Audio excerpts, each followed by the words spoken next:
Funding and storage were the two biggest problems we had. I mean, I don't know if you were around, but we used my dorm room as Oh a yeah. storage locker for about 5 months. Um, and the biggest thing we saw is like nobody really is going to be willing to donate to like a new student org unless there's very strong advocates for it. And again, it's very hard to advocate, especially a bunch of sophomores that just want to start this. And we're seeing this right now with other orgs that are trying to start up at MSOE. And like one of the biggest things that I found is alternate means to getting support as well. So financially, everybody thinks like, okay, I can just get sponsorships and this is all fixed. And Right. if you don't have that grounding or you don't actually have a stable team, there's other means to go out there and get stuff. Like we went to some teams that we had connections to and we're like, hey, do you have any old parts that we could have? Any parts that you're not using anymore, or even just like, help us with any of this stuff. And we were able to get a good amount of parts to actually build our robots that way. And we reached out to some previous mentors we'd had and kind of explained to them, what we were doing, as they had a very strong view of like what we were capable of. So like one of my mentors, he donated some of our initial electronics that allowed us to compete because, we'd worked with him for very long and he knew that if we're starting this, we're going to go somewhere with it. And just finding those advocates is the really big thing. It doesn't necessarily need to be a sponsorship, but, we were able to get like a $500 kit of electronics that we needed to compete that year.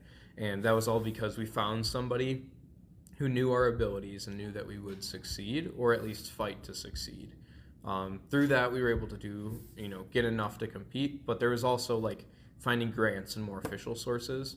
I know, especially for competitive teams, the like competition that they're in often has support for teams like this because they want to grow their competition too. And if a team's just limited based on their materials, usually they have some sort of means to help them out. So we compete on a field with a bunch of game elements, and we were able to get all of those game elements sponsored by the people who ran the competition for, I think, 2 years. And that was kind of just sending them an email like, hey, this is what we're trying to do. Again, they kind of knew who we were beforehand.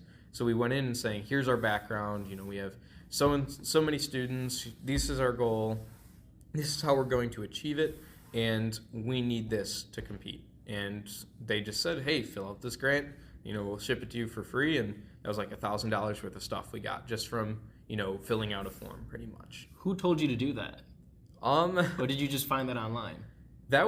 So we actually emailed in and just started emailing around of like, hey, we don't have enough support. What can we do? Right. Because it's very hard to know the right answer on what to do in those situations.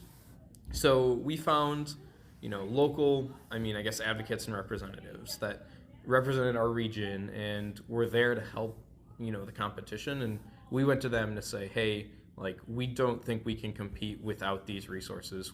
What can we do? And from there, they outlined like, oh, here's all the things that you can do, and gave us a very nice list of what we could pursue. And I think a lot of times it's not a capacity issue that people have. Like, I know MSc students can do a lot, and Right. if you give them a list of things that they need to do to get started, they will jump on those. It's more of just figuring out where to put the capacity. And that's where we referred to experts, the people running the competition that likely have those connections that can give us more to do. And, once they gave us that list, we knocked it out and it ended up working out.